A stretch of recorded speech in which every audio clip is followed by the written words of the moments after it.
Ედის ტრაკი ძალათ არ გვეუბნებდნენ ამ გურიაში ჩაის და იმას. მოგესალმებით ხალხო, გამარჯობათ.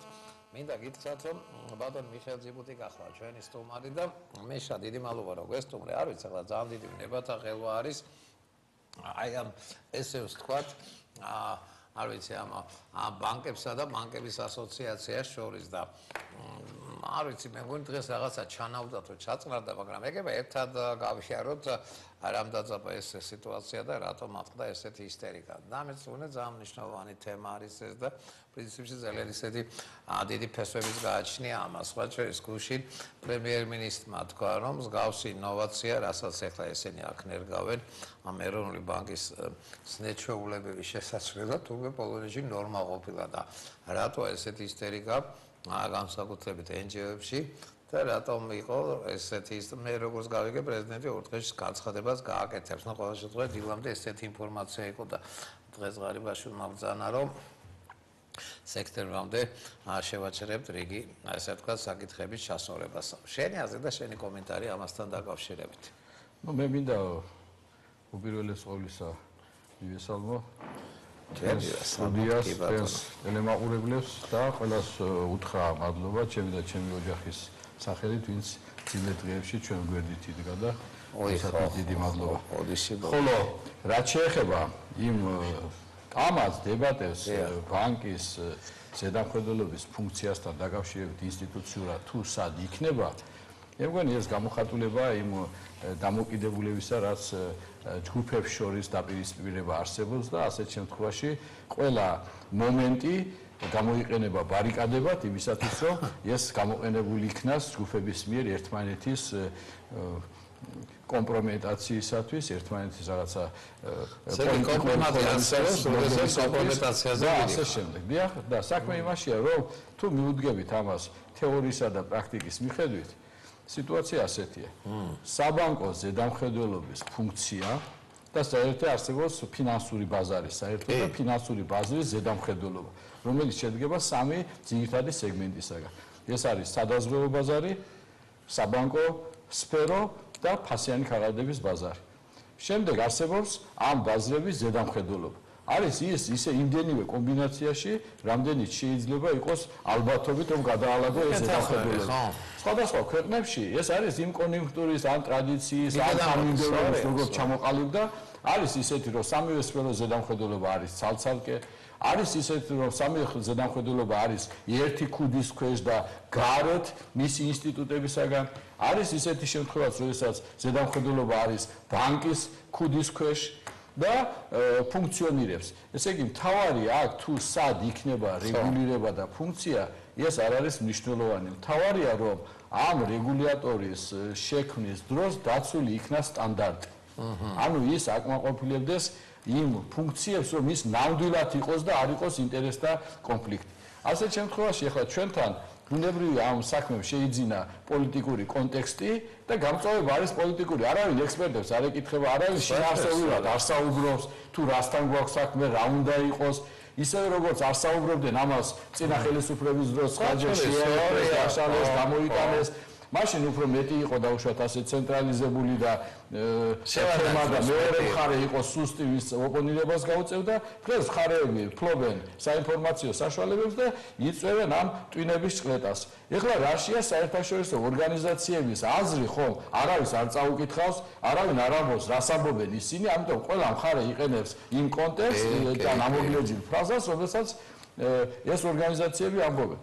საერთაშორისო ორგანიზაციები აღნიშნავენ იმას, რომ დღევანდელი სტრუქტურა ზედამხედველობის, თუმცა უკვე დამახინჯებულია, იმიტომ რომ სადაზღვევო ბაზრის ზედამხედველობა გამოვიდა ეროვნული ბანკიდან, ხოლო ფასიანი ქაღალდებისა და ბანკების დარჩა ეროვნულ ბანკში. ანუ უკვე სტანდარტი დაგვეულია დღევანდელ სტრუქტურაში. ისინი ამბობენ, რომ აი ასეთი კატასტროფული, სასწრაფო ისეთი მომენტი ამ ზედამხედველობასთან დაკავშირებით, ან ზედამხედველობასთან დაკავშირებით მოლოდინის შექმნა, რომ ამის გატანა, ან შემოტანა სხვა კონიუნქტურით, რაიმე კონსტრუქციით, რაიმე შეცვლის, აი ეს მოლოდინი არ არის სწორი. ეს არ უნდა შეიქმნას საზოგადოებაში.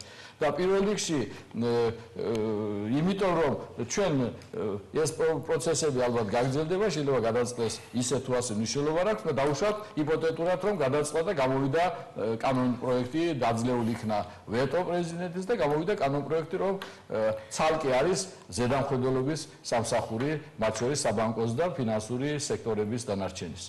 თუ ასეთ შემთხვევაში ლავის კურს რაიმე რყევები ექნება, ეს ვინმე ამბობს, რომ ამ ინსტიტუციური ცვლილება რა შედეგს მოგცემს? ინსტიტუციური ცვლილება, ეხლა ერთი არგუმენტი, რაც შეიძლება თუ ეს პოლიტიკური გუნდების დაპირისპირება და ასეთაც ჩანს, ასეთ შემთხვევაში სახელმწიფო გუნდს აქვს ასეთი არგუმენტი, რომ ჩვენ არ ვიცით რა ხდება ბანკში. მოვლენები არ არის ჩვენთვის გამჭვირვალე, ამიტომ უნდა გამოვიტანოთ ეხლა ზედამხედველობა და ჩვენთვის გახდება გამჭვირვალე ეს რა ხდება. ეს განცხადება ერთი მხრივ თითქოს არგუმენტია, მაგრამ სახიფათოა, იმიტომ რომ ვინმე თუ ფიქრობს იმას, რომ გამოვა საზარახედველობა და ყველა პროცესები რაც ხდება სავალუტო ბაზარზე უნდა გახდეს მისთვის ცნობილი, ეს არის ინსაიდერული ინფორმაცია, რომელიც ჩვენი კანონმდებლობით დასჯადია. ამიტომ ეს შედეგი მოსალოდნელი არ არის, მაგრამ არსებობს სხვა გზა. შენ შეიძლება მაგალითად მიიღებო ისეთი კანონი, რომ ზედამხედველობის ნაწილში მისი ანგარიშ ვალდებულება დაუშვათ ნდობის ჯგუფის მიმართ პარლამენტში ან პარლამენტის მიმართ. ამიტომ მე მინდა საზოგადოება დავამშვიდო და უთხრა, რომ თუ ხელისუფლება იქნება ისეთი ეფექტიანი, როგორც ამ 25 წლის განმავლობაში ყველა ხელისუფლება იყო, ამ საქმეს არაფერი არ ეშველება. ხოლო თუ იქნება ეფექტიანი და დაიჯერებს იმას, რასაც ეუბნებიან, რასაც ურჩევენ საერთაშორისო ორგანიზაციები, რა სტანდარტების არსებობს ევროპაში და მას ნამდვილად დანერგავენ და არა თვალში ნაცრის შესაყრელად, ასეთ შემთხვევაში ეს სტრუქტურა იქნება ბანკის გარეთ თუ ბანკის შიგნით, მისი ეფექტიანი მუშაობა შესაძლებელია, ისევე როგორც თუ არ იქნება ასეთი რამ გაკეთებული და მართლა არ იქნება ეფექტიანი, ის არავითარ შედეგს არ მოგცემს. ხოლო კიდევ უფრო გაამწვავებს ამ ბარიკადებზე მოვლენებს. და ამ პროცესის დროს კიდევ მე ის მინდა ვთქვა, რომ ფაქტობრივად მთავარი ეს ზედამხედველობა კი არ არის, მთავარი არის ის, რაც ხდება საფინანსო სფეროში. საფინანსო სფეროში გასული წლის 16 სექტემბერს მოხდა სოფლიოში გაუგონარი რამ, როდესაც საბანკო სისტემამ დაიპყრო ფასიანი ქაღალდების სეგმენტი. ბირჟა, ბროკერები და ასე შემდეგ, ანუ მისი კონკურენტი, რომელიც ისტორიულად წარმოიშვა და რამაც უნდა განავითაროს ბაზარი, მოხდა ასეთი გადატრიალება და ამის შესახებ საუბარი ეს არ აღელვებს. შენ მაშინაც თქვიეს და იმიტომ რომ ეს ეხლა გრძელდება კიდევ. ეს აი მეორე სერია ამ ამბისა. არა, თამაც ეს საფრთხის შემცველია. საფრთხის შემცველია, იმიტომ რომ ფინანსურ ბაზარზე ჩვენ ვეძებთ ინვესტორებს უცხოეთში და არის ამის სიმშილი და შიგნით არა და მე თქვენ გეტყვით ასეთ ციფრს. მაგალითად სახელმწიფო სახაზინო ვალდებულებები თქვენ რომ გქონდეთ სურვილი რომ იყიდოთ, უნდა გადაიხადოთ მინიმალური თანხა უნდა გქონდეს 50,000 ლარი. ხოლო ამერიკის სახაზინო ვალდებულებები რო იყიდოს ამერიკელებს არის $100. და როდესაც კრიზისი დაიწყო, იყო $1,000 და 2008 წლის კრიზისის შემდეგ შეამცირეს $100-მდე. ესე იგი, აი ასეთი მიდგომები ეს არის შეიძლება რომ მასობრივად ფული აიღოს, მაგრამ ჩვენ ხომ ჭირდება ეს? ჩვენ ჭირდება ერთი ადამიანებისათვის ეს სახაზინო ვალდებულებები გარანტია და ამიტომ ფული შეიძლება პოლიტიკური სპექტრი და თუ ეს პოლიტიკური კონტექსტის შემცველია, ასეთ შემთხვევაში ის არ შეესაბამება სტანდარტებს და სტანდარტების შესახებ გვაფრთხილებენ ჩვენ საერთაშორისო ორგანიზაციები. ეს საერთაშორისო ორგანიზაციებიც როგორ არის, ვარდისფერი იმითი სათვალებით იხედებიან. ეს ფაქტს მოგიყვები რა, მიშა, გულწრფელად გავნები. ამჯერად შენი ესე ვთქვათ მიუკერძოებისა და გარკვეულწილად ნეიტრალური პოზიციაც გიკავია და აქედან გამოვიდეთ რა.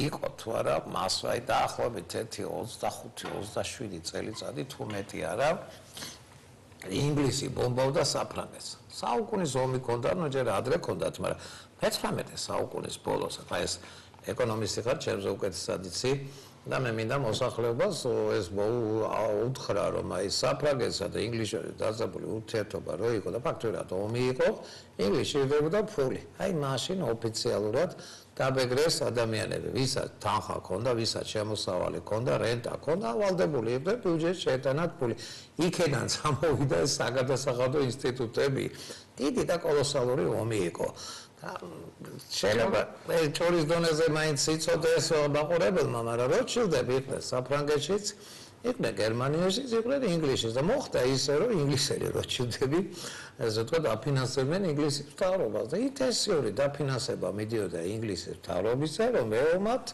საფრანგეთისთვის წაიკეთა ნაპოლეონის მემუარები იქ როთშილდების გინება არის აი როთშილდებმა მომიგეს მე და ტახტიდან მათ ჩამომაგდეს რომ ნებისმიერ პოლიტიკურ ძალას ეშინია ფინანსური მონოპოლისტური დაჯგუფებისა და ეს ცნობილი არის 900 წლებში დაფიქსირდა რომ ფინანსური ოლიგარქია შეიქმნა და ისბატონობს მთელ სოფლიოზეო აი მაბადე რა აი მე მგონი ამის ანარეკლია აქაც დღეს ხელისუფლებას ეშინია რომ ვინმე ფინანსების ესე ვთქვათ მობილიზებით არ დაამხოს პირდაპირ არ ამბობენ ამას, მაგრამ იგულისხმება.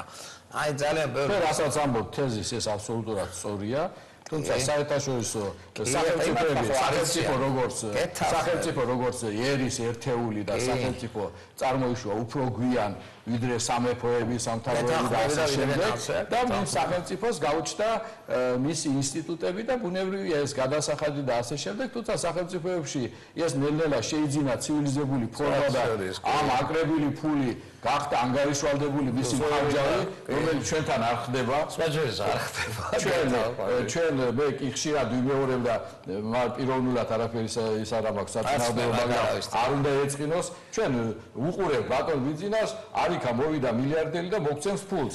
ამ დროს ავდექი და 8 მილიარდი ჩავაბარეთ მას ჩვენი ფული სახარჯავად. ეხლა არ მოგწონს ეს ხარჯვად ჩვენ.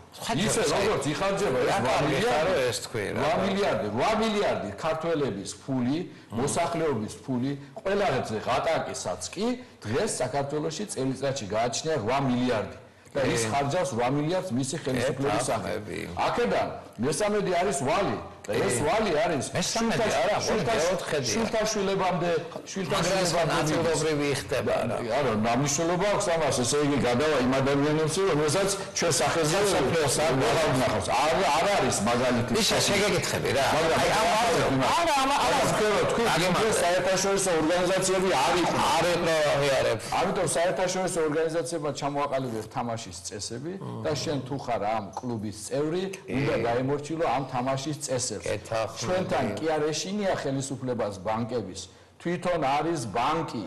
თვითონ არის მაშინ შეცვლილი მაშინ ხელისუფლება დაშორებულია ხალხს და ცდილობს ბანკი იმას ცდილობს რომ ეკონომიკა განავითაროს ან ინვესტიციებზე იფიქროს. ბანკი ფიქრობს იმაზე როგორ მოძებნოს სპეკულატური პროექტი და მე შეჩვენონ ამბობ მაშინ ამის საწინააღმდეგოა ეს ზედამხედველობის კანტორის გამიჯვნის უცდელობა.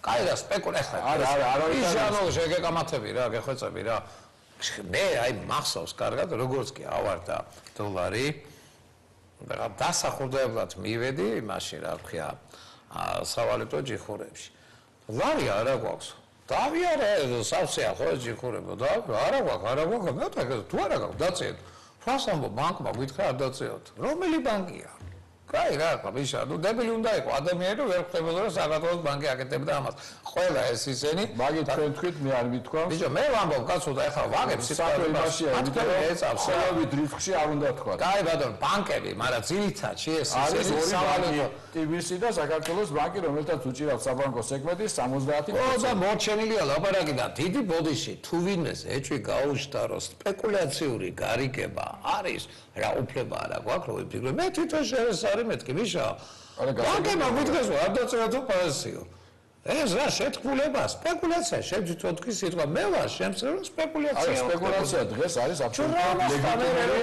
ხელისუფლება ლეგიტიმური საქმიანობა. კი, მაგრამ აბატონი რა ეწავს ხალხის ხარჯზე, მოიცადე ეწავს რა, მიშა, დიდი ბოდიში. აი ხალხის ხარჯზე. სოციალური ასე ვთქვათ, ვალდებულებები ბანკებს არ გითქვამს. არა, შენ არ გითქვამს, მაგრამ სოციალური ვალდებულება ბანკებზე აქვს. ტელევიზორზე თუ ვრცელდება, შენზე, მოქალაქეზე თუ ვრცელდება, ბანკებზე რატო არ უნდა? ეხლა ჩვენ არ უნდა მივცეთ მოსახლეობას რაღაცა არასწორი ორიენტირება. ყველაზე ვრცელდება კანონი. პურის მცხოვრებელი არ ფიქრობს იმაზე, რომ ვის შია იმ დღეს. პურის მცხოვრებელი ფიქრობს, თუ დავამყარე, თუ დავამყარე, ვერ ვიტყვი, უნდა მივიდე სოციალური ბანკის ავტორა პასუხისმგებლობა. მაგრამ პურის მცხოვრებელი შეიძლება გამოვიდეს და 10 პური რო გაყიდა, იმდენი ვიღაცას მისცეს და დააპულოს. მაგრამ არა პურის მცხოვრებელი. ბანკი არ ფიქრობს პროცენტის გაცემის დროს. სოციალური ბანკად, სოციალურ ჩარჩოებში უნდა მოაქციოს შენ კანონმდებელმა, სახელმწიფომ, ხელისუფლებამ და ხალხმა. როდესაც კაცს დევს ბინას 3 ოთახს და ჩანს რომ ის არ არის გადამხდელი ამხულის და უგრძელებ მანამ სანამ ყვამდე არ გაიყვა, აი კანონმდებელს უნდა კონდეს ჩადებული ისეთი თემა, რომ მაგაში სწორი კვადრატული ფარკი არ იქნება გირაოში ჩასადები. ან თუ გადაშორდა ეს ფასი, 5 კვადრატული მეტრი უნდა იყოს დაცული, რომ კაცი არ დარჩეს ქუჩაში. ეს არის კანონმდებელი, ამ დროს არის ბანკის მონაწილე.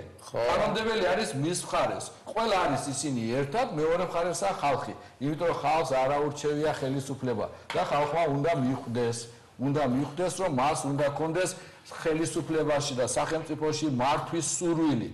ისადაც შეუძლია სოფელში, რეალობა ესეთია, ხო? გასაგებია, ეხლა არის უზურპირებულია ხელისუფლება და ბანკები ეხლა მიექანებიან, რომ გახდნენ ფეოდალები. რომ შეიძინოს საქართველოს ერთი ძალა მეორე ძალას უბლოკავს საკანონმდებლო ინიციატივით კანონმდებელი ხელისუფლება მთავრობამ შეიმუშავა კანონი, პარლამენტი იღებს კანონს, რომ მიწა შეიძლება მივყიდოთ ბანკებს. ეს არის ის მიმართულება, ამიტომ ეს ისეთი მიმართულება, რომელიც მიდის იქ, სადაც ადამიანის გაეროს კონვენციის დროს რჩება ერთადერთი აჯანყების უფლება. კი, ის გამოყენება. და ეს კუნლები, მაგრები არ უნდა მივდენოთ აქამდე ხალხი. ნიშა, მიდის აქეთკენ. დიდი ბოდიში ახლა შენ მეპურეზე მოყავი. შენს გეხსოვნება და მეს მეხსოვნება. მე სოციალიზმი იმ გაგება, რომ დიდრებს წავართვებ და ღარიბებს ეყოფაო, მივდივართ აქეთკენ. არ მივდივართ, ვიშა, კაი და არ არის ეს. ასე მოიყვანა ხელისუფლება. ბიჭო, არ არის ესე. შენ თვითონ მოყევი, რომ პურის მცხოვრებელი თუ ამზადებს პულსაო და 10 პულს თუ ამზადებს და 1 საძებს და 9 დანარჩენ შიმშილი დოებს, ეს უკვე სოციალური უსამართლობა. არა, ეს მეპურის საქმე. ბიჭო, და მაშინ იცი რა არის, ხელისუფლებას უფლება აქვს, სასულსათო ტალონების შემოიღოს და უთხრას რომ ხოლო ტალონები კანონი უნდა შემოიღოს. ბიჭო, ესაა მერე ზედამხედველობის კანონი, მეტი კი არაფერი არა. არა, კანონის არ ცვლიან ისინი. ისინი ცვლიან ეთახმები, ერთი კანტორა გადააქვს ერთი ქუჩიდან მეორე ქუჩაზე და ვაღიარებ. თანაც დამოუკიდებელს არ ქმნიან. სხვაჭრეს არ ქმნიან დამოუკიდებელს. ფინანსურად ის დამოუკიდებული უნდა იყოს არა ბიუჯეტზე. ანუ დამოუკიდებელი კი არ იქნება, არამედ იქნება ისე ეროვნული ბანკის ფულზე. ამიტომ აბსოლუტურად ინსტიტუციურად არაფერი არ იცოდა გარდა პერსონალური საკითხის. ბატონო, ვაღიარებ ამას, მაგრამ ყოველ შემთხვევაში მოდი მაშინ ესე ჩამოყალიბდეთ. შენ თქვი რომ უზურპირებული აქვს ხელისუფლება, ძალაუფლება და ხალხის სახელით თვითონ კამანდრობს.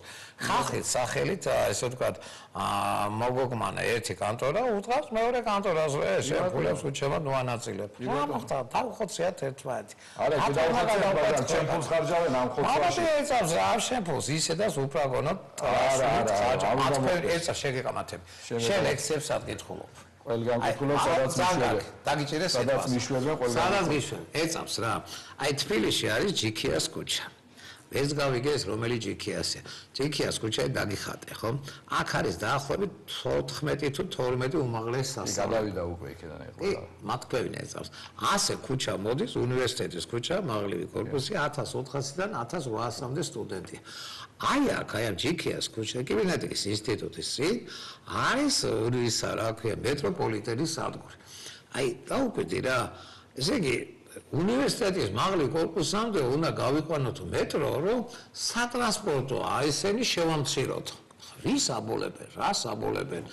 აი ამ იმადან, რა ქვია, კიბერნეტიკის ინსტიტუტის წინ გპ-ის რო არის, რა ქვია, მეტრო თუ აშენდა და 82 მილიონს ვიხდით. აქ რო სტუდენტი ამოვა დაახლოებით 800 მეტრი უნდა მაღლივ კორპუსამდე. დაახლოებით 800 ან 1 კილომეტრი უნდა ჯიქიას ქუჩის ბოლოს სასწავლებლებამდე რო ავიდეს. აი რატო იძახე რომ სტუდენტებს ხელი შეეწყობა და განეწვირთებაო ქუჩა. ის ქუჩა ისედაც არაა დატვირთული და პაპატე რა, საერთაშორისო გრანტია ბიუჯეტის გავლით ფინანსდება ეს. ლოგიკური ხარჯვა არის ამ ფულის. მე ჩაგაყენებ საქმის კურსი. ჩამაყენე. მე როგორც წინა ცხოვრებაში იცი თქვენ რომ ეკონომიკასთან მქონდა შეხედვა. ის კავზეც იჯექი მინისტრი იყავი ეკონომიკის მახსოვს შემოგვა. მაგრამ მინისტრი ვიყავი იმის განსხვავებით რომ ყველა მეტროს რომელიც დაკონსერვებულია, ყველა გვირაბში ვარ მე ნამყოფი. ამიტომ მათ შორის ვარ საბურთალოს გვირაბშიც. საქმე იმაშია რომ საბურთალოს სადგური ფაქტობრივად დამთავრებულია. მას არაფერი არ ჭირდება, ამიტომ იმ სადგურის გადატანა შეუძლებელია და იქ როდესაც იყო დაპროგრამებული, ის იყო დაპროექტებული, ის იყო მიბმული. არა, მაღალი კორპუსთან გეტყვით, სადაც უნდა გაკეთებოდა ამ ბოლო სადგურიდან, იმიტომ იქ იყო დიდი კონცენტრაცია იყო იმ ცენტრში, სადაც იყო უნივერსიტეტებზე მეტი. ის სადგური დამთავრებულია, იქ იყო შემდეგ პროექტი უნდა გაკეთებულიყო, უნდა გაყოლიყო გზა და უნდა ყოფილიყო მოძრავი ესკალატორი, რომელიც შედიოდა მაშინ ქალაქებს ჰქონდათ ასეთი ინდექსი, რომელ ქალაქშიც იქნებოდა მოძრავი ტროტუარი, ის ითვლებოდა ინოვაციურ და კარგ ქალაქებში. ეხლა კორპუსი იქ დამთავრებულია და მეტრო რომ მიდის დელისიდან, სადგურები ფაქტურად იქ ბრუნდება და შემდეგ შემოდის. იმას ჭირდება გალამაზება ცოტა. იგივეა სხვა აღარ აკეთებენ ის ესკალატორი. აღარ კეთდება. რაღაცა მაბატერა შევთო თქვი რომ ვალებში ვარ გაჭედილი. რატო ვიხდით ამ 92? არა, ის უნდა დასრულდეს, იმიტომ რომ ის უნდა დასრულდეს, მისი არ დასრულება ეკონომიკურად წამგებიანია და გეტყვით. ადრეა გადაყრილი იქ ფული, ადრე. წინა წლებშია 20 წლის წინათ 30 წლის გადაყრილი. ხო, მითხარი. საქმე იმაშია, რომ კონსერვაციის რეჟიმზე ყოფნა მეტრომშენის და მეორე სადგურია, მეორე ასეთი გვირაბი არის აქ ცენტრთან, რომელიც ცენტრალურ კომიტეტის შენობას უკავშირდებოდა. ეს არის სკანერი, სადაც ხდება აირების დაგროვება და საერთოდ მშენებლობაში და მიცურებელ გვირაბ მშენებლობის ეკონომიკაში არის ცნობილი, რომ კონსერვაციის რეჟიმი არის უფრო ძვირი, ვიდრე მისი დამთავრება უნდა დაამთავროს. მაშინ გამაგებინეთ ვიშა ხარ, ყველა გვირაბი დაგივლია. დალოცვილო აგერ ის ბაჯანიშვილის ხიზე რო გადადიხარ, იქ რა გვირაბი არ არის, გაყვანილია მტკვრის ქვეშ გვირაბი. 40 თუ 60 მეტრია ესკალატორი იქ უნდა ამოსულიყო. რატო იმას არ აკეთებთ? ან მაშინ რატო არ აკეთებთ, ან ეხლა რატო იმას არ აკეთებენ? უსისულელია იმას ფულის შარღვა, იმიტომ რომ მაინც იქედა მარშრუტკით, მაინც წავახ, არავინ არ ჩარდება მეტროში. ყველა დელის მეტრო და მარშრუტი. მე არა საერთოდ. ან ჯიქიას ის არის დასრულებული, უნდა დასრულდეს. მე ასე შეხირება, მეტი კი არ არის, აბა რა უნდა ვქნა თქვენი აზრით? ბიჭო, ეს გაგეკეთებინათ. აი ეს მარჯანიშვილის ქუჩაზე ისა მოედანი რო არა, მარქსის მოედანი რო იყო ადრე, ეხლა რო გალაქტიონის ხიდის გადაღმა, ეხლა ხო არის იქ გვირაბი. ეხლა თქვენ შეკავართ მე ისე კამაჩი, რომელსაც ეკონომიკური თეორია ყოჭლობს. ვიშა, გიხსნა, აქედან გზა არ წარმოდგენები. ვიშა, ახლა რატო არ ვაცლი? ვაიმე ვაზისუბნისკენ აიყვანათ გზა 2 კილომეტრია პირდაპირ ვაისუბანი. გასაგებია მაგით. 83 მილიონი პატარა ფულია. რაში ვიხდით? არავით არის საგზაო განმუხტვა იქ ვაჟაფშაველას ბოლოში არ მოხდება. გვატყულებდნენ 2 დღე გვატყულებენ ამას. წათი და გაიარე ლექციების დროსაც იქ მარშრუტკებით მიდიან სტუდენტები, ეს ხო აქსიომა არის. ყველა დარბის საქართველოს სხვადასხვა კუთხეებიდან და თბილისისა იქ მაღლივ კორპუსში მარშრუტკებით. არაფერი საცობები იქ არაა. უნივერსიტეტის სადგურის გახსნის მართლა ვიყავი, დელისის სადგურის ამოავსეს და გადახურეს და ასფალტის ვაჟაფშაველას პროსპექტზე სადგურის გახსნის ერთ-ერთი ლობისტი ვიყავი და ლობისტი ვარ მეტროს სადგურის მშენებლობის, ხოლო რაც შეეხება თანხებს, მე არ ვიცი ახლა ეს დამოკიდებულია, იქ ნახვა უნდა და ამიტომ არსებობს აუდიტის სამსახური. გასაგებია, მაგრამ ჩვენ სადმიჭირს, იცი? ჩვენ გვიჭირს. ყველანაირად ავშონდავ ჩვენ გვიჭირს იქ, როდესაც 30 მილიონს დახარჯავ შენ პრეზიდენტის სასახლეში. და შემდეგ არ იცი, მაშინ რა უნდა ქნა, ინკუბატორი უნდა გახსნა, სამეჯლისო ცეკვების ჩვენ გვიჭირს როდესაც 300 მილიონს ხარჯავ პარლამენტის შენობაში და 4 წელი დადიხარ ამ პარლამენტში და კიდევ 300 მილიონს უმატებ. გეთახმები. აი აქ გვიჭირს ჩვენ ესე ჩვენ ტვინში გვიჭირს თორემ იმაში კი არ გვიჭირს რომ ფული დახარჯო მეტროს გასაყვანად. მეტროს გასაყვანა ის ხარჯი მაინც იხარჯება და იმ ხნის განმავლობაში რაც დაკონსერვებულია მასზე დახარჯულია უფრო მეტრი ფული და კიდევ უფრო მეტი დაიხარჯება თუ ის არ დასრულდება. ან მაშინ მეორეა უნდა ჩაყარო მიწა და ამოავსო და დაასრულო. გავწყვიტო უნდა ძალები და დაასრულო. ის თავისთავად წარმოადგენს მთელი ვაზაფ შაველასათვის საშიშროებას ის შეიძლება აფეთქდეს იქ არის გაზები რომელსაც თუ არ საჰაერობი აქ ვიშა კაი და ის საჰაერო თქვენთან როგორ მუშაობს აქ კონდიციონერი რაზეა მიერთებულია რამეზე თუ მისით მუშაობს აუ მიშა კატა იმას ჭირდება ენერგია ჭირდება ადამიანი ჭირდება ტექნოლოგია და ასე შემდეგ კაი მიშა ნუ ყოველ შემთხვევაში შენ თქვი უბრალოდ რომ ისა რა ქვია თანხის ეკონომია და ერთი რაღაცაში ძვირს ნახე რომ ბატონ ნარმანიას ხარი დაუჭირო და იმას ვერ დავთმო. აი მაგას სიტი არა უგულავას პროექტი სიტი პარკზე ვეთქვა სიტი პარკზე რო გეთქვათ მაშინ ვიტყოდი რომ აი სიტი პარკი არის სიტი პარკი არის ამ ხელისუფლების ინდიკატორი. ბიჭო ახლა მიშა არ შენაკა პატარა მეხსიერება და არც მე მაგ და არც ერთი ვარ ბავშვები მეც მახსოვს შენს გახსოვს ზოდელავამ ამოვავსო მთელი ის გვირაბი ახლა დელისის მეტროდან ვაჟაც ეგლამდე მაგის დროს გაკეთდა. ახლა მაშინ აი ზუსტად ეგეთ საუბრები იყო ჩაიქცევო ეს 8 სართულიანი კორპუსებიო ჩაბეტონდა გაკეთდა მიწა დაიყარა ასფალტი დაიგო ზოდელავას ვაჭრეს არავინ არ დაუვიწყებს ამ იმას კოლოსალური მისი ფულის გამოყოფის ლობისი ბატონი სოსო ხატიაშვილი და მე ვიყავით პარლამენტში ის უმრავლესობა და ოპოზიცია კაცო მაშინ გაკეთდა მეთქი სკლეროზი არა მაგ კარგად მახსოვს თქვენი დებატების იქედან აი შეს კიბერნეტიკის ინსტიტუტამდე იქ უკვე გვირაბშიც ყველაფერი ჩაბეტონებული არ დაიშლება რა დაკონსერვების ღიმებზე მიყვები კაცო მყარია იქ ყველაფერი 100 წელი გაძლებს კიდევ ერთხელ გეუნები აი ეს ესტაკადა რაც იყო აი იმაში რა ქვია არის მეტრო სპეციალისტი მოიწვიოთ გურგენიძე ისინი არიან მეტრო სპეციალისტები გეტყვიან რა ღირს ეცავს რა ბოდიში რა უგულავა მატეხას 2 წლის წინ მართა უგულავა მატეხა და ეს თავისი სატრაპები ჩაიყვანა იქაბე მეტროში და ის რუსტავიური გადასცემდა მაგას არ არის ეს არის ნარმანიას გადაწყებული და არც უგულავას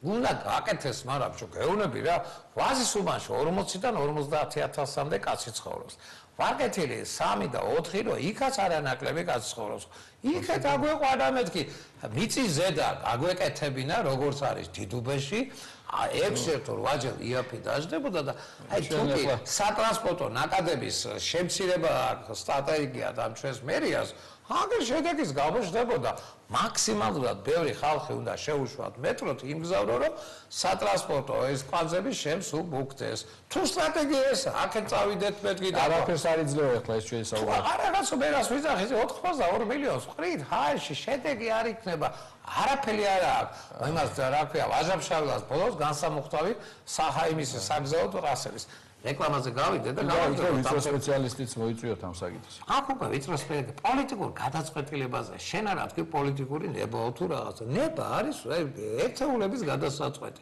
დათვალო რა კარგად და ხმამაღლა მაინც დაითვალო რომელი ჯობია.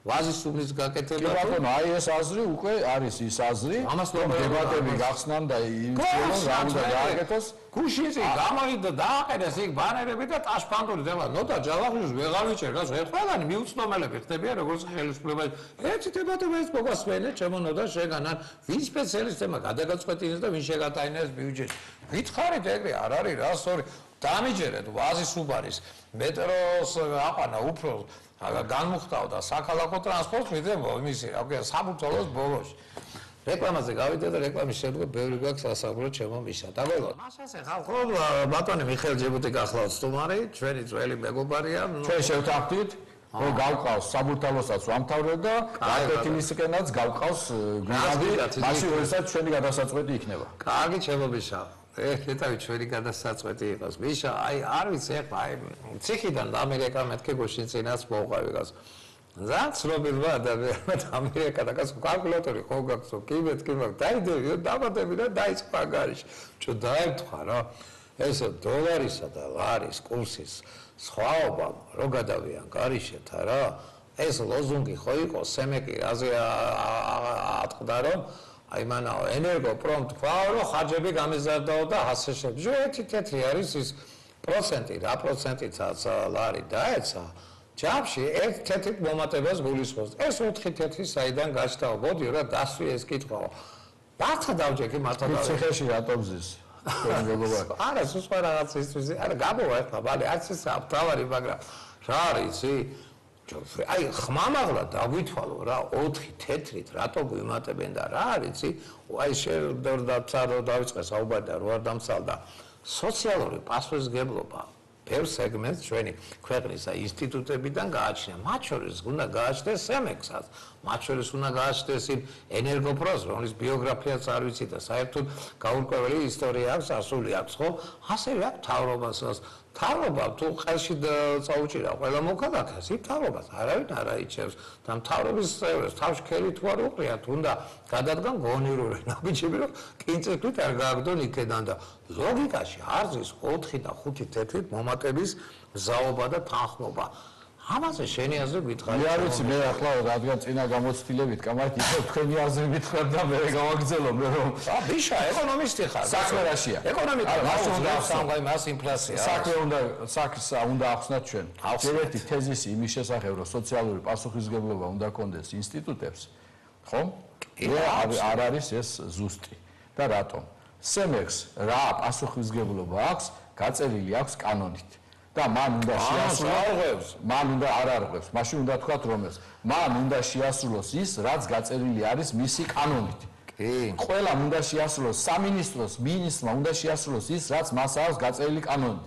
თქვენ თეზისში თავარი ძირითადი და სწორი იყო ის უთყვარი, რომ სახელმწიფოა პასუხისმგებელი სოციალურ საკითხებში. ეს სიტყვა სახელმწიფოა პასუხისმგებელი. თავრობაა პასუხისმგებელი. თავრობის პასუხისმგებელი სოციალურ საკითხებზე.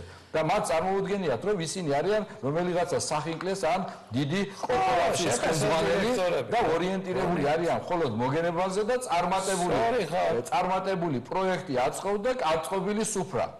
და ის რომ ქუჩაში კაცი აგდია და რუსთაველი ამ ოლიმპიადის დროს ავსებულია მათხოვრებით. რუსთაველზე ყველა გადასასვლელზე ეხლა მიმდინარეობს სარემონტო სამუშაოები და დაუსრულებელი და თანაც შრომის ყველა ნორმატივი დარღვევით ამ ბუხში მუშები არც პირბადი აქვს, არც აერწინაღი. ხო ეს ჩვენი იმიჯია, აი ხელისუფლების პასუხისმგებლობა ეს. მთელი რუსთაველზე საპირპარეშოთაა გადაქცეული. აბას ახლა როგორ უნდა შევხედა, ეს აი ერთი პასუხისმგებლობა. მეორე, ყველაზე წაქცეული ის მათხოვარი ხელისუფლების მათხოვარია. ის არის ხელისუფლების გამოხატულება. ჩვენთან ხელისუფლება არის ისეთი და ყველა ქვეყანაშიც რამდენი მათხოვარიცაა და როგორი სუნიცაა ქალაქში. ისეთია ხელისუფლება. სხვა რაც არ უნდა მოხდეს, ვერ განვასხვავებთ მისგან. მაგრამ მეორე საკითხია, როგორ მოხდეს ახლა საუბარი სემექთან, ტარიფებთან და ასე შემდეგ. აქაც გაიმართა ახლა ბარიკადი ერთხარეს ამბობენ ჩვენ დამპირდი მე რომ იქნებოდა ნაკლები ტარიფი, ეხლა არის ტარიფი მეტი და არავინ არ საუბრობს იმაზე რა უნდა იყოს და როგორ უნდა იყოს. მთელი უბედურება ამ ტარიფების დაუსრულებელია, მანამ სანამ არ განხორციელდება რეფორმა ენერგეტიკის სფეროში. ენერგეტიკის სფეროში რეფორმა არ ხორციელდება და ასეთი სოციალისტური ლოზუნგით, რომ თურმე 100 კილოვატამდე მიცემს ნაკლებ ფასად ვიღაცას, ხელისუფლება თურმე აიღებს და სუბსიდიას მიცემს პენსიონერს. რომელი ფულით აძლევს პენსიონერს სუბსიდიას? ეხლა მე გეტყვით რა ფული და არა ეს ბიუჯეტის ფული. პენსიონერს რომ მიცა 150 ლარი და პენსიონერმა რომ იყიდა ლარი რო გადაიხადა პურში, ლარიდან 20 თეთრი გადასახადი გადაუხადა სახელმწიფოს, სახელმწიფომ წაიღო ეს 20 თეთრი, თვითონ ხელფასებში ხარჯავს მის ხელფასებში 18 თეთრს და 2 თეთრს უბრუნებს ამას ვითომ სუბსიდიას. არა ბატონო, ეს დაუსრულებელი ციკლია. სტუდენტმა რომ იყიდა სასმელი რომელიღაცა არ დავასახელებ, რეკლამაში არ ჩამეთვალოს, ასე შემთხვევაში ამ ფუნთუშა რომელიღაცა შეეხება 20% გადაიხადა, წაიღო სტუდენტის სტიპენდიის ფული ხელისუფლებამ და შემდეგ უბრუნებს მამის და აძლევს 2 თეთრს. არა, ჩვენ გვაქვს კატასტროფული სიტუაცია ენერგეტიკის რეფორმირების თვალსაზრისით. რეფორმა არის მესამე ხაზზე და არაფერი არ მომხდარა. ის იდეა რაც დავშალეთ და იყო რომ კაპიტალიზმი უნდა აშენდეს და უნდა იყოს კონკურენცია, არ უნდა იყოს მონოპოლისტი და იყო ერთი სახელმწიფო მონოპოლისტი, არა არ მუშაობს, არა ჩვენ კონკურენცია არ უნდა შევაძალოთ ხალხს, არ მივსულოთ იქამდე. ავდექით ეხლა და შევქმნით ჩვენ ახალი კერძო მონოპოლია. კერძო მონოპოლია 109 გადამცემი ყველაფერი ჩავაბარეთ კერძო კაცს. კერძო კაცს ჩავაბარეთ და მივეცით მეორე დადგენილება. ამ კერძო კაცს ელექტროენერგიის წარმოებაში რამდენსაც დახარჯავს, იმდენს გადავხდით ჩვენ. და ბუნებრივია, რამდენსაც ხარჯავს ის მარტო ინფლაციის და ვალუტის კურსის შემადგენელი არაა ტარიფის მატებაში.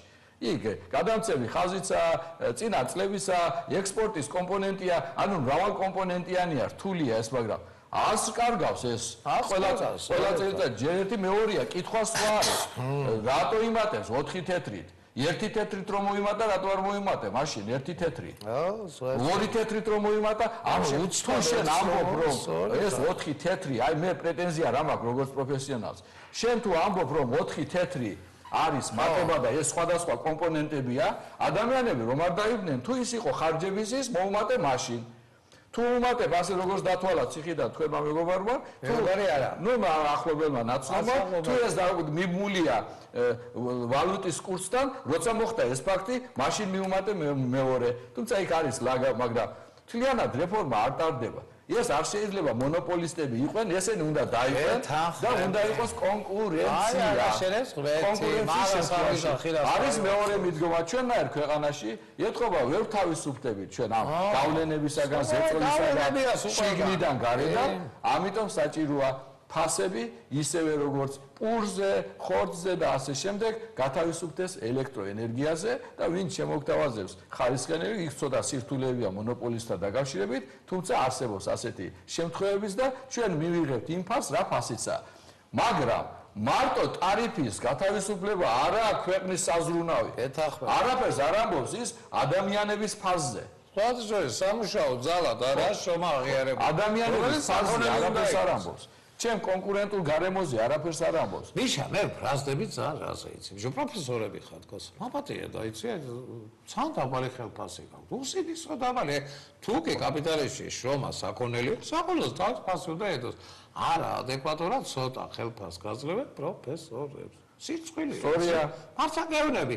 შრომა არც ერთი, აი არ ვიცი, ეთყობა მარეგულირებლის დირექტორების შრომა ფასდება მარტო 14 და 15 და 20,000-ები აქვს, მაგრამ ჩვენ პროფესორის შრომა 10 ლარი უნდა იყოს. რა არის 20 ლარი და 10 ლარია საათს. მაგრამ ეს უხდება პროფესორებს. მე მწვენია ის ხელფასი რაც მაქვს, მაგრამ საქმე რაშია? ეს ხელფასები, ასეთი ხელფასები ქმნიან ამ ადამიანს უშენენ კომპლექსს. ეს ადამიანები მიებენ ამ მათხოვრულ ხელფასს და ვეღარ ლაპარაკობენ ის რაც იციან.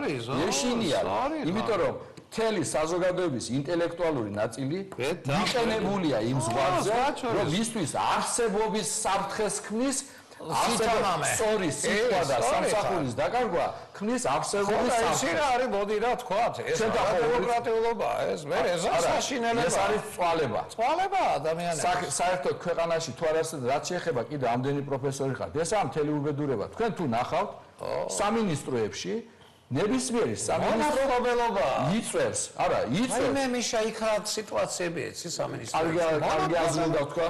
ყველა სამინისტრო რომ შეასრულოს მისი ფუნქცია, რაც კანონში უწერია, რისთვისაც ისინი დაქირავებული არიან და რისთვისაც იღებენ ხელფასს, დამატებით ამა თუ იმ საკითხის გადასაწყვეტად იწვევენ რომელიღაცა ფირმას. რომელიღაცა ყველა სამინისტრო, ჯანმრთელობის დაცვის, ეკონომიკის სამინისტრო, ტრანსპორტის, ინფრასტრუქტურის, თავდაცვის, ყველა იწვევს რომელიღაცა ფირმას და თქვენ არ ფიქრობთ ეს ფირმა რომელიმე ქართულია, ან მოიკითხა ჩვენ პროფესურაში, ან ეს ადამიანებს იქნებ ამათმა შეასრულონ და შეასრულებენ ჯერ ერთი არავინ არ უნდა მოიწვიოს. შენ სამინისტრო შექმნილია როგორი პრინციპით? სწორი ხარ. რაც ევალება სამინისტროს მას ყავს იმდენი კადრი და კომპეტენცია, რომ მისი ფუნქცია შეასრულოს ამ ხელფასის ფონდით. და თუ ეს ხალხი ამას ვერ ასრულებს, მაშინ ჩვენ არ გვჭირდება 100 კაციანი სამინისტრო. ჩვენ გვჭირდება როგორც ვენის ოპერა. ასეთი დირექტორატი, 1-5-6 კაცი, რომელსაც აქვს საკითხების ჩამონათვალი, გამოაცხადებს კონკურსს სოფლიო მასშტაბით, მოვა და ვიღაცა შეასრულებს. და ეს გზა კიდევ უკეთესია. ჩვენ იმდენ ფულს ხარჯავთ, მე მგონი 3-4 კაცის მეტი არ გვჭირდება სამინისტროში და უფრო მეტი თავრობაშიც არ გვჭირდება ეს ხალხი იქნებ კონკურსი გამოაცხადოთ საერთაშორისო მასშტაბით და თქვათ რომ ვინც იცის ენები ახლა ინგლისელებს ეცოდინებათ ენა ინგლისური, ვინც იცის ჩინური, ხო, ქართული საჭირო არ არის. აი ასეთი ტესტი. ქართული ენით სადამდე შეიძლება, ახლა ენის კანონი მიიღეს, სხვათა შორის ძალიან კარგია, ეს ჩვენ ვიყავით ბოლო ქვეყანა, მე მგონი სოფლიოში პაპუა-გვინეას და რაღაცა იმ კუნძულების შემდეგ, რომელსაც ეს პრობლემა არ უდგას, რომელსაც ენის კანონი არ ქონდა სახელმწიფო ენის და მიღებული იქნა, სხვათა შორის ეს ძალიან კარგი, მაგრამ ჩვენი მეგობარი ამ კანონამდე კი გაყიდა თავი და ეთქობა პერსპექტივაც არ აქვს იქ რომ დასაქმდეს და ძალიან კარგი იქნება თუ დასაქმდება. მაგრამ საქმე იმაშია რომ ჩვენ თუ ეს საკითხები არ მოვაგვარეთ და ასეთი სისტემა დაგვირჩა დაუფასებელი ადამიანი, რა თქმა უნდა ეს თაობა მიდის პროფესორად ძალიან ასაკოვანია. 50-ზე მეტი მთელი ინტელექტუალური ელიტა ქართული საზოგადოებისა მაბადია და დაჩმორებულია. აი კედელთანაა მიყენებული და არსებობისათვის იბრძვის და გასაგებია ესე ჩვენ ქვეყანაში ორი რამ არ ემთხვევა ერთმანეთს. ჭკვიანები არიან უფულოები, ფულიანები არიან უჭკუები. ძირითად მასშტაბში. კეთაღმები ცუდია ესე საქონელი თუ არის იცის შომა მოდი რა საქონელს ღირსეულ ეხლა გება საკითხი როგორ მოახერხოთ აქედან გარღვევა როგორ ეგ არის ისეთი ამოცანა რომ ერს არ ყავს ელიტა ერს არ ყავს ელიტა ინტელექტუალური ელიტა აი გიბენია შემძახებელი არა შემძახებელი არა სამ ქვეყანას ეყოფა ერს ყავს უამრავი ჭკვიანი ადამიანი ჯერ კიდევ მაგრამ არ ყავს ელიტა არ არის ჯგუფი ადამიანების ერთი მეორე რომელსაც შეეძლოს თავისუფალ მოაზროვნეთა ხუთკაციან ჯგუფს ვერ დაასახელებ. არ არსებობს ადამიანი, რომელიც საქართველოში ყველა გზა დახსულია თავისუფალი პიროვნებისათვის. ყველას სამინისტრო ინსტიტუტი ებრძვის თავისუფალ პიროვნებას. არა, ნუ ახლა ჩვენში არ გასულს კაცო რა, ესე არ არის. გასაგებია, მაგრამ ეს ყველგან მარტო ჩვენთან არა ეს რა. გასაგებია, მაგრამ ის კონცენტრაცია რა ჩვენთან ეხლა არის. სიდუხჭირე რადგან არის ისეც ხდება გასაგებია მაგრამ შენ რა ხელისუფლება ხარ შენ რა ქვეყანა ხარ შენ ისთვის გინდა რატო არ მართავ დიალოგს რატო არ გაქვს ხალხთან დიალოგი რატომ არენდობი ხალხის ას არ აწყობთ ვიშ არც გლეხის ას ერდობი როდესაც ხნავ არც პროფესორ ხიც რო აშენებ არც პროგრამას რო ადგენ პროფესორის ას მეცნიერის ას და ასეთ შემთხვევაში დგება ინსტიტუციური საკითხები. ჩვენ საზოგადოება დასვამს ამ საკითხებს, მაგრამ დაცვას მეცნიერება და აკადემიის საკითხს. რა ინსტიტუტია ეს? რა საკეთებს ეს ინსტიტუტი? ჩვენ რა დავანებოთ არ გვინდა ინსტიტუტი ამ ადამიანებს წავიდნენ სახლში, ნუ ხარჯავს დენს და ელექტროენერგიას და მივცეთ ის სტიპენდია, რაც ეკუთვნის მათი წინა დამსახურებისათვის, მაგრამ მათი აზრი სად არის? აი ვინმე იკითხა მეცნიერებათა აკადემიის აზრი მაგალითად მეცნიერების რეფორმასთან დაკავშირებით არა ინტერესებთ არა ინტერესებთ იშა სორი ხარ აი სერიოზული და რადიკალური ნაბიჯები იყო გადასადგმელი და არის შენ მეგონი რამდენიმე კაცსა გვაქვს იმ ქართული ოცნების პროგრამა რაღაცები იცი მიდებული არის ამ პროგრამაში მაგრამ არ გეცდება არ სკუდება ჩვენი პრობლემა ესაა რომ რა პროგრამაში ამ პროგრამით ავაწყობთ ქვეყანას არ გაკეთდა იძახა რომ ძირითად დებულებები შესრულებულია მაგრამ აბათე რა არა შესრულებული ეხლა თქვენ თქვით პოლიტიკური პარტიის პროგრამა მაგრამ არსებობს ხელისუფლების პროგრამა 2020 წლამდე ხო ვიცი ესე იგი ხელისუფლების პროგრამა რომელშიც არის ინდიკატორები რომელიც არის მაჩვენებელი და შეიცვალა 30%-ით კურსი სამჯერ არ შესრულდა ზრდის მაჩვენებელი, ეკონომიკური ზრდის მაჩვენებელი და არავინ არ ამბობს რომ რაიმე კორექტირება ამ დოკუმენტში საჭიროა. ესე იგი, არც იმისათვის, აი ელემენტარულად როგორია იცი ეს არის სპეციალურად კითხე ფინანსთან მის მოადგილეს გვიში და არა ის გვაქვსო ისო და ისაა ჩვენი თავი ორიენტირება მაგრამ კორექტირება არ ხდება დოკუმენტში ალბათ გეუბნებია არა არის და რა თავი ამას ხო და დღეს იქ რაც წერია ასეთ შემთხვევაში არის შემხედრი აზრი რომ ის პროგრამა არა დანაპირები არამედ კანონის სახე რასაც აქვს ის არ სრულდება ხელისუფლება არ ასრულებს კანონი დადგენს საკითხებს რა უნდა ქნა პარლამენტში არ განიხილეს ამ იმაზე დებადებია არ განიხილეს კონტროლის პალატის ანგარიში როგორ მუშაობს ეროვნულმა ბანკმა როგორ იმუშავა ანუ ის ძირითადი მასა რომლითაც უნდა შეაჯამო შენ შეცდომები ხონდა თუ არა და თანაც ეს არ განიხილა პარამეტრული დარღვევით ისე კი არა მაგალითად შეიძლება გააკეთოს და ან არ შეიძლება მას უწერია ამ სესიის ბოლომდე უნდა განიხილო ეხლა ასეთ შემთხვევაში რა უნდა ვქნათ მე ხშირად მეუბნებიან რომ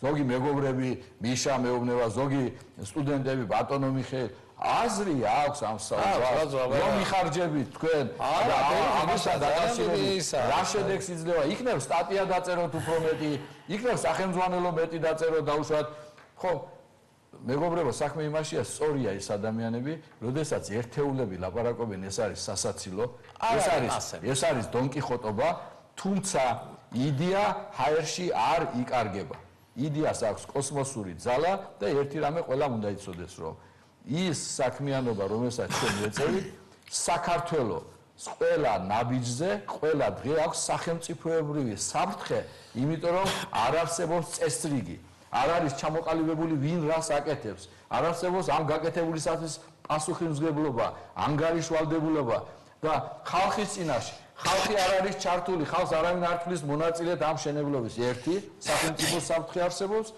და მეორე არსებობს ის საქმე რომ საქართველო იყოს არა ქართველების ქვეყანა საქართველო იცლება ქართველებისაგან ჩვენ მარტო ამ ხელისუფლებას არჩევნებზე ბრძანეთ 700.000 კაცი თურმე არჩევნებზე მისული იყო რომელიც 15 წელს გაქრა 2015-ში აღარ არსებობს 700.000-ია სხვაობა ქვეყანას და სოციალურ პროგრამებს ახორციელებდა ხელისუფლება 2014 წელს და 2015 წლის იანვარში 700.000 კაცით ნაკლებია როგორ ახორციელებდა საჯერ როგორ ახორციელებდა რა საოცრებაა მაგრამ ეს სტატისტიკით ეს აღწერა მოხდა ხო თუმცა სტატისტიკის დეპარტამენტი ეხლაც ასეთ რეჟიმშია არაფრის კეთების რეჟიმში და ციფრი არა აქვს ხელისუფლებას რა ციფრს ეყრდნობა რომელიც ამიტომ ასეთი დამოკიდებულება ასეთი რაღაცა პიროვნული ძაფები და პიროვნული საკუთარი პიროვნული კეთილდღეობასაც არ ვიტყოდი მე აი ასეთი რაღაცა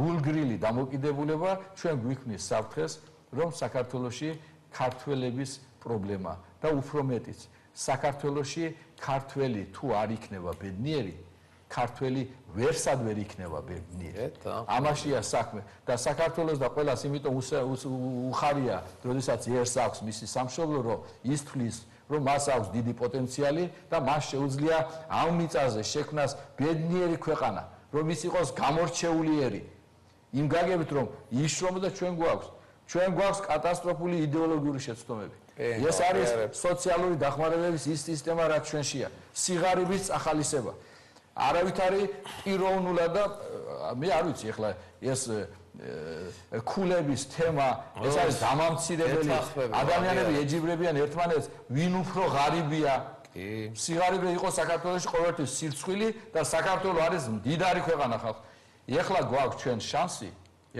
ჩვენ შანსი ისტორიულად მოხდა ასე როდესაც უზარმაზარი მიწის ფართობები უზარმაზარი ბუნებრივი რესურსები არავის არ არის ანუ სხვაგადად არის თლიანად ერის ჩვენ თუ ამის კაპიტალიზაციას მოვახდენთ და ამას გადავცემთ ერს საკუთრებაში და სწორად გავაფორმებთ საკუთრებას და იქნება ფორმალიზებული ადამიანები თვითონ მიხედავენ მაგრამ დღეს ასე არ ხდება შეხვდა მაგალითად შეხვედრა ნიუსი იყო ასეთი ირანის დელეგაცია სქონდა პარლამენტში შეხვედრა სადაც ირანის დელეგაციამ დააყენა საკითხი იმის შესახებ რომ დაინტერესებული არის სარწყავი წყლის მიწოდებით საქართველოსთან ირანში და განიხილავს ახლა ეს პარლამენტში ზის მაგიდას და ჩვენ ხომ არ ვიცით იმან რა უთხრა ის რომ ჩამოდის ამხელა ქვეყანა მას უზის და იცის რა საკითხს სვამს ეხლა ჩვენთან დაუჯდა ვიღაცა წყლის სპეციალისტი ან ეკონომისტი ვინმეს კითხა დაუშვათ რა უნდა უპასუხოს,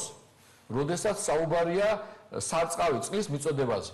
Aga წარმოიდგინა მან ელემენტარულად, აგერ ეს მირიქრიკებს ეს მტყვარი, აგერ ღელე მისოფელში, აზერბაიჯანისა. წარმოიდგინა რომ აი ას ახლა ამას თუ გავყიდით ღელეს იქნება ძალიან დიდი საქმე. არა ეს აზერბაიჯანის და ასე მარტივად არ არის ეს საკითხი, ამის კანონიც უნდა იყოს, ჩვენ არ კანონი არა გვაქვს. წყლის შესახებ კანონი კოდექსი არა გვაქვს, მიწის შესახებ კოდექსი არა გვაქვს და რას ვაკეთებთ მაშინ? უწესრიგობა სრული ქვეყანაში. და წესრიგის შემთხვევაში აღარ რჩება. არა, ვერ თეზის ვიტყვი. გითხარი. ადამიანები დიქტატურას რატო იტანენ? იმიტომ რომ წესრიგია, ისეთია თუ ასეთი წესრიგია. ადამიანები იტანენ მონათყოფნას, მონათფლობელობას, ხო? გარანტირებული მინიმუმი აქვს. პატიოსანი ვინც არის მათ შორის და მებრძოლი შეებრძოლება სპარტაკია ან დაიღუპება, მაგრამ დანარჩენი ეგუება, ჯარს ეგუება ყელზე და ფეხზე, ხო? და რატო? იმიტომ რომ იქ რაღაცა წესრიგია. მაგრამ უწესრიგობას ვერ ეგუება ვერავინ და უწესრიგობა არ შეიძლება გაგრძელდეს დიდხანს, მაგრამ სამწუხარო ის არის რომ უწესრიგობა კიდევ უფრო დიდი უწესრიგობით დაიძლევა. საშინელებებია, რასაც შენახავები, მე შემოხარული ვარ, რომ ჩემი სტუმარი ხარ, გულწრფელად გეუბნები, მახარებს რომ ესე თქვა წინა თაობიდან გადარჩენილი ადამიანთაგანი ხარ, ვისაც არ ეშინია და პირუთვნილად ამბობს იმას, რასაც ფიქრობ და შენ სწორი თქვი, კოსმიური ენერგია აქვს, სიტყვა დიდი ძალა და ამ ძალას რაღაც შედეგი ექნება, არ შეიძლება რომ არ აქონდეს. მართაც ცუდისკენ მივექანებით და ყოველ შემთხვევაში, რადგან ამაზე უკვე ხმამაღლა მიდის საუბრები, ეს კარგია. მადლობა რომ გესტუმრე, დიდი მადლობა. მე მინდა უბრალოდ გითხრა, რომ მეორე ბლოკში ბარიერში იქნება ამ ეროვნულ ბანკთან საბანკო ზედამხედველობის სამსახურის გამოყოფის შესახებ რეარიაზე. ეს მერაბ პეტრეველი გოგოლება ჟურნალისტი, გია ხუხაშვილი პოლიტოლოგი, ფიქრია ჩიხრაძე, ახალი მემარჯვენების თავმჯდომარე და ელისაბედ ჩაფიძე, დეპუტატი ფრაქცია. ეკონომისტი და ფინანსისტი რომელია ვაკედა? ასეთი არა. რა ვქნა, პროდიუსერი ყავს მაგალითად. ანუ მე ზუსტად ვთქვი, აი ეს გამოხატავს იმ დამოკიდებულებას, რომ ზედამხედველობის საკითხს აქვს, როგორც თქვენ გადაცემაშია, ისეთი საზოგადოებრივი ინტერესი. აქვს, მაგრამ დამიჯერეთ ჩვენი გადაცემა საინტერესო იყო, მე ვფიქრობ. დიდი მადლობა რომ გესწრებთ, მადლობა ხალხო, რომ გესმენთ, ხვალამდე კარგად გრძელდებოდეთ.